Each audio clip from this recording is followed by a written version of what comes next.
Halo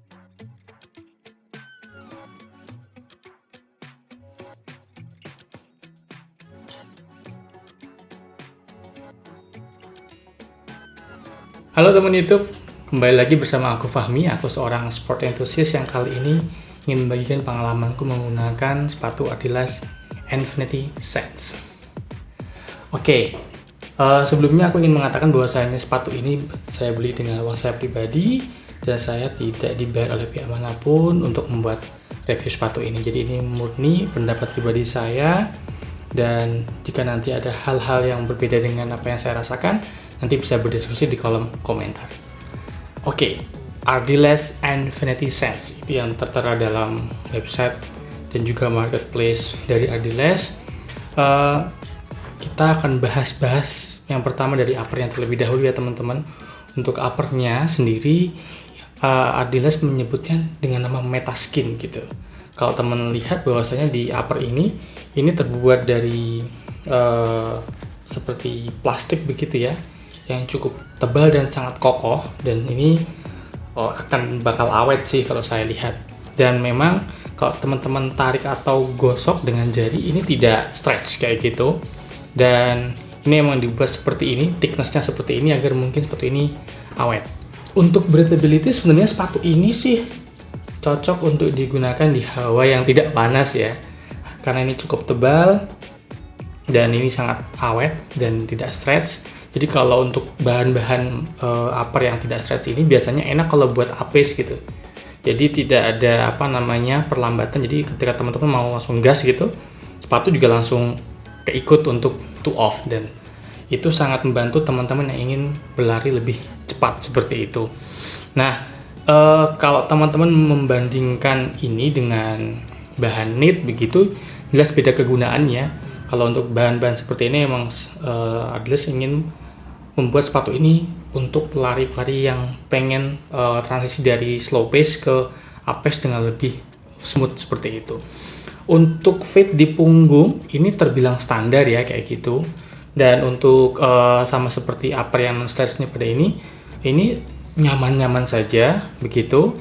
Dan ini sudah saya gunakan di berbagai pace, di pace 8 sampai pace 6 maupun di pace 4 begitu. Cukup aman-aman saja untuk fit di uppernya. Kemudian untuk tongue-nya tuh tipis banget teman-teman. Tongue-nya tipis begitu, dan ini membuat sepatu ini memang pengennya dipangkas habis untuk bobotnya. Nah, untuk sepatu ini bobotnya untuk di ukuran saya di ukuran 42 begitu, itu ada di 250-an begitu. 250 sih saya timbang manual.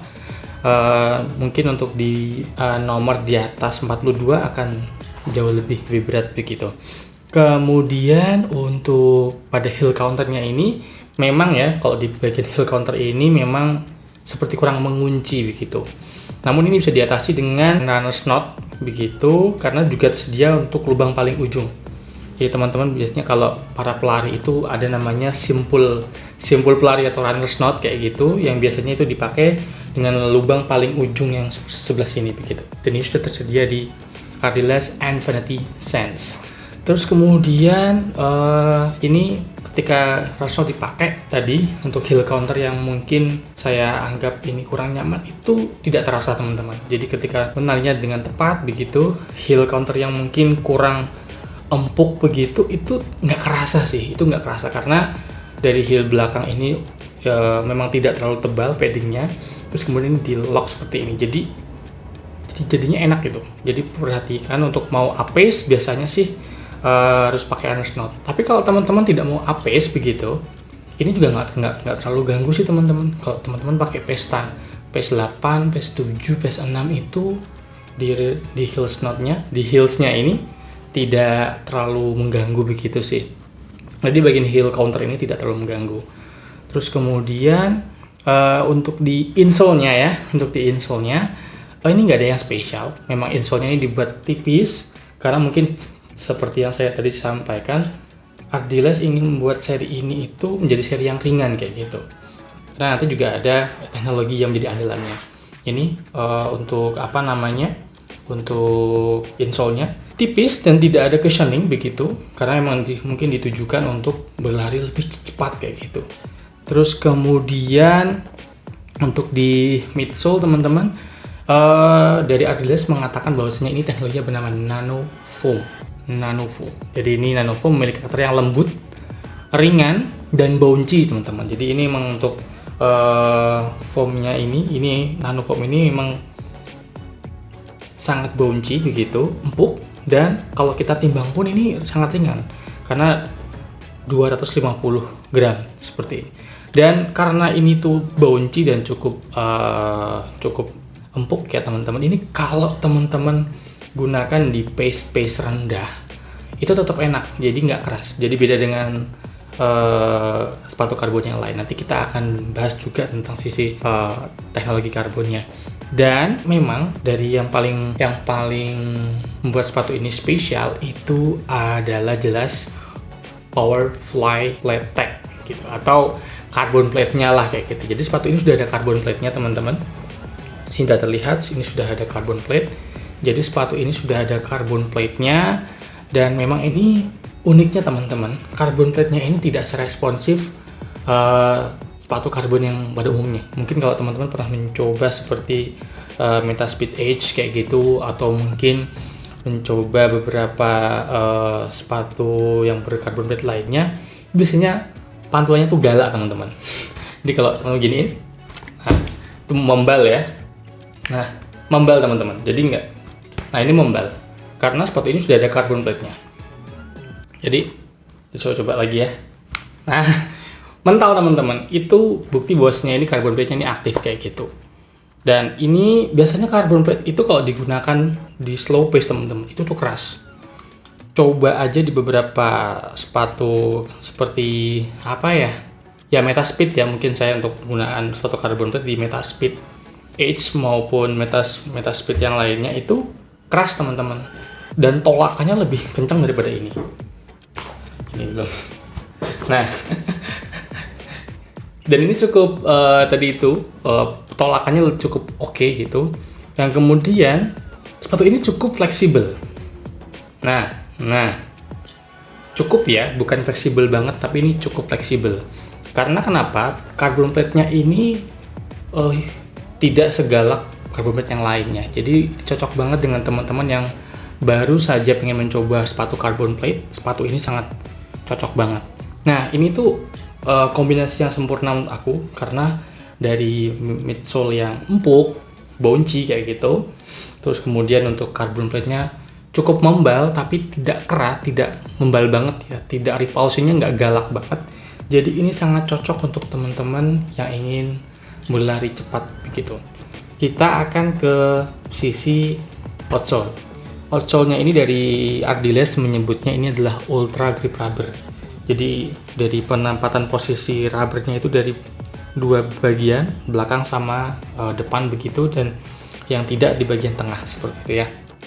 Dan itu memang mengcover seluruh bagian depan dan belakang agar mungkin ditujukan untuk lebih stable gitu ya teman-teman. Dan untuk gripnya oke saja ya. Karena untuk sepatu dengan harga 700 ribuan ini udah oke banget menurut aku.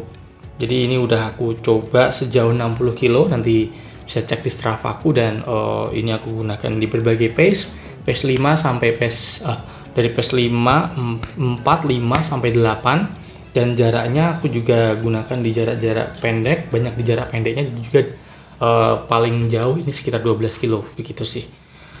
Nanti saya sertakan alasannya. Nah, untuk feel-nya sepatu ini cukup stabil ya, karena dari penempatan dari rubbernya dan juga untuk sisi fitnya ini juga standar, ini stabil teman-teman.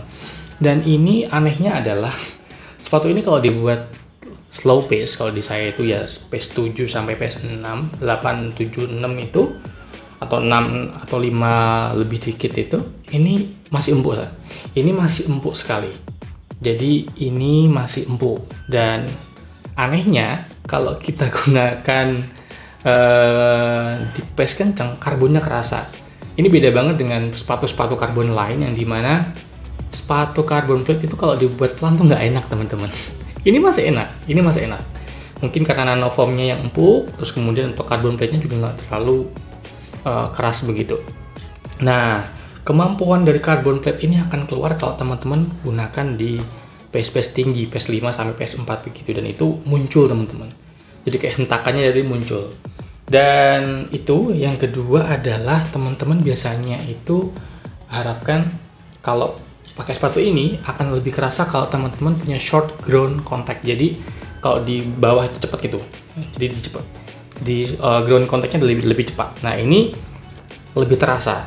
Atau cadence-nya dinaikin aja gitu. Cadence-nya dinaikin, stride-nya dikurangin, itu biasanya lebih kerasa untuk tolakan atau repulsion dari carbon plate ini. Nah, sepatunya terbang. Nah, untuk konklusi, sepatu ini untuk apa sih? Pertama-tama, sepatu ini itu digunakan untuk bagi teman-teman yang pemula yang ingin merasakan carbon plate di bawah 1 juta. Karena ini kayaknya satu-satunya sepatu yang di bawah 1 juta yang sudah menggunakan carbon plate ya teman-teman. Satu-satunya sepatu di bawah 1 juta. Dan kemudian sepatu ini digunakan untuk jarak pendek dan menengah. Tapi saran saya sih hanya jarak pendek saja. Karena kenapa? Ketika saya gunakan jarak di atas 10 atau 11-12 udah mulai panas karena dari metaskinnya ini cukup tebal begitu. Karena Adidas mungkin pengen ini awet gitu ya. Begitu. Yang selanjutnya bahwasanya sepatu ini juga digunakan untuk segala pace. Mau di pace rendah pun masih enak, tetap bouncy gitu, maupun dibuat kebut-kebutan, ayo ada carbon plate-nya. Yang tadi saya sudah buktikan, ini akan kerasa banget di pace. Kalau di saya ini 5-4. Itu keluar banget potensi dari repulsion carbon plate. Nyebutnya adalah Powerfly Flat Tech gitu. Terus kemudian insole-nya memang nggak terlalu cushioning karena emang digunakan untuk berlari lebih cepat kayak gitu. Terus kemudian heel counter yang tipis ini mungkin Adidas menunjukkan bahwasanya pengen mengurangi beban sehingga pot ini cukup ringan, 250 gram saja begitu ya. Dan ini tidak cocok untuk teman-teman yang ingin buat long run. Saya sejauh ini sih kalau di atas 12 sudah gerah banget pakai sepatu ini begitu.